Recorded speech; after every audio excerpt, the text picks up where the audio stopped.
Imagine a moment that quietly rewrites the balance of power inside NATO. No missiles fired, no treaties broken, no dramatic speeches at the United Nations. Just a decision made behind closed doors in Ottawa, followed by factories lighting up, supply chains shifting, and a fighter jet rolling off an assembly line that Washington never expected to see built at scale in Canada. The jet is the Gripen, and Canada isn't just building it for itself. Canada is selling it to NATO. If that happens, the shock to U.S. defense power would not be symbolic. It would be structural, financial, strategic, and potentially irreversible. To understand why, you have to understand what U.S. defense dominance is actually built on, and why a Canada-built Gripen threatens the foundation itself. For decades, American air power leadership has rested on three pillars. First, technological superiority. Second, industrial control. Third, dependency. The U.S. doesn't just sell fighter jets, it sells ecosystems, training pipelines, software updates, classified data links, sustainment contracts that last 40 years. When a country buys an American fighter, it doesn't just buy a plane, it buys into a system where Washington holds the keys. That system creates leverage. Now enter the Gripen. The Gripen was designed with the opposite philosophy. It was built by Sweden, a country that historically planned to fight alone, survive under pressure, and operate even if cut off from allies. Everything about the Gripen reflects that mindset. It's cheaper to buy, cheaper to fly, easier to maintain, capable of operating from highways and dispersed bases, and critically, it gives the operator far more sovereignty over software, weapons integration, and mission systems. That last point is what makes U.S. defense planners deeply uncomfortable. Now add Canada to the equation. Canada is not a small NATO member. It is a G7 economy. It has one of the world's most advanced aerospace sectors. It already builds complex military aircraft components. And politically, Canada carries weight in NATO that few countries can match. If Canada builds Gripens domestically, the aircraft instantly gains legitimacy at the highest level of the alliance. This is no longer a Swedish alternative.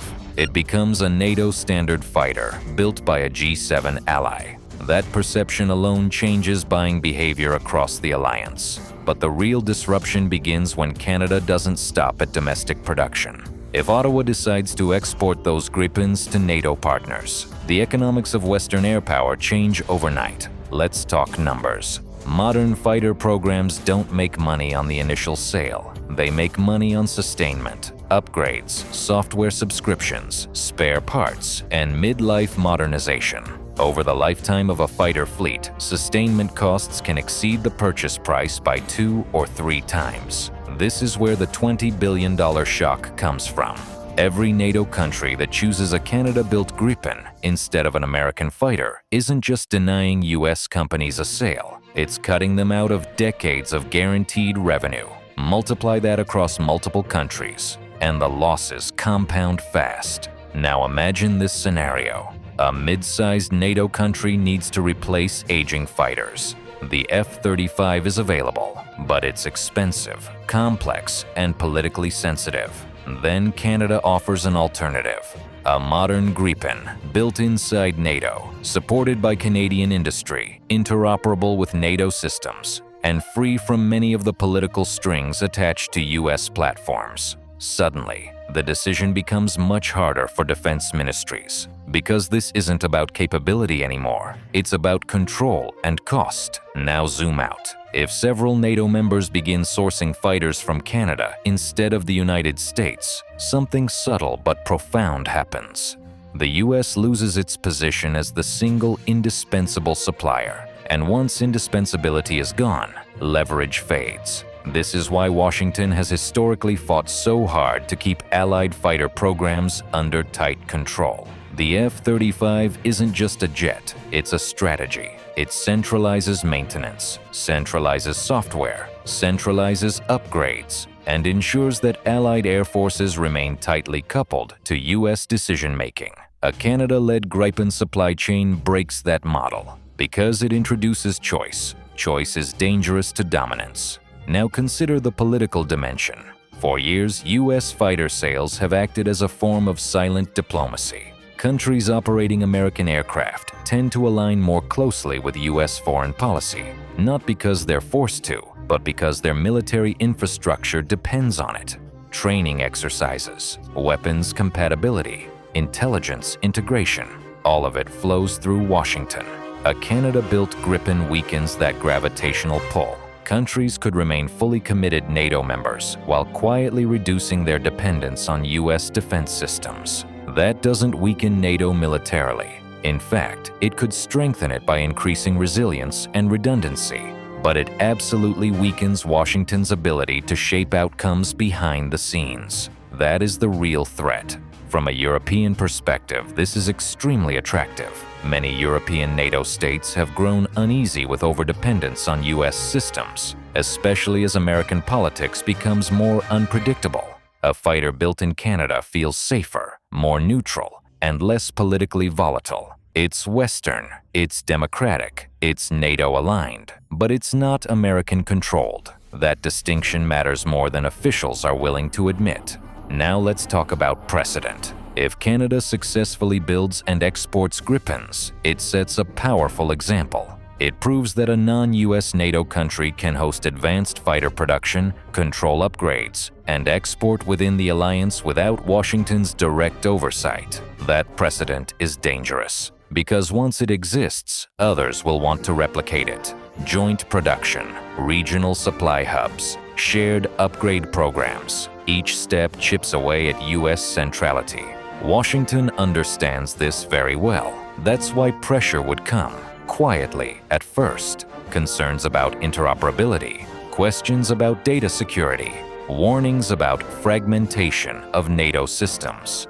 None of this would be said publicly in a confrontational way. It would happen in meetings, memos, and phone calls. And if that didn't work, pressure would escalate. Because the issue is not capability, it's control. Now look at this from Canada's perspective. Building Gripens domestically would mean sovereign control over upgrades, long-term industrial jobs, and export revenue. But more importantly, it would give Canada strategic leverage inside NATO it has never had before. Canada would no longer be just a buyer. It would be a supplier, a partner others depend on. That changes power dynamics inside the alliance. Smaller NATO countries seeking affordable fighters would no longer need Washington's approval in the same way. They could negotiate with Ottawa, inside NATO, but outside US corporate dominance. From Washington's viewpoint, this is deeply unsettling because influence in NATO has always flowed through supply chains. Control the supply, and you shape decisions. Lose that control, and power becomes distributed. Now imagine the global ripple effect. If NATO itself begins diversifying away from US-dominated platforms, other regions will notice. Countries in Asia, Africa, the Middle East, and Latin America will ask a simple question. If NATO doesn't need to rely exclusively on American fighters, why should we? That's how influence erodes. Not through confrontation, but through alternatives that quietly make old models obsolete. This is why a Canada-built Gripen sold across NATO represents such a serious challenge to US defense power. It doesn't violate alliances. It doesn't break rules. It doesn't provoke headlines. It simply changes incentives. And incentives are more powerful than ideology. Now let's be clear. This would not destroy American defense dominance overnight. The US would still lead in stealth technology. The F-35 would still fly. The US Air Force would remain unmatched, but the monopoly would be broken. And monopolies are where real power lives. Once allies have options, negotiations change. Once supply chains diversify, leverage weakens. Once control is shared, dominance fades. That is the $20 billion shock. Not a single contract, not a single aircraft, but a systemic shift that unfolds over decades. And perhaps the most ironic part of all, because Canada is trusted, respected, and firmly inside NATO, Washington would struggle to oppose this shift without revealing uncomfortable truths about how defense power actually works. It couldn't say this is about security. It couldn't say this is about loyalty. It couldn't say this is about alliance unity, because on paper, everything would still align perfectly, which leaves only one reality, never spoken openly, but deeply understood. This is about control, and history shows that no great power gives up control willingly. So if Canada builds Gripens and sells them to NATO, the result wouldn't be a dramatic collapse of US power. It would be something far more dangerous, a slow, steady, irreversible rebalancing, a quiet redistribution of influence, and a reminder that even the strongest defense empires can be challenged, not by enemies, but by allies offering a better option.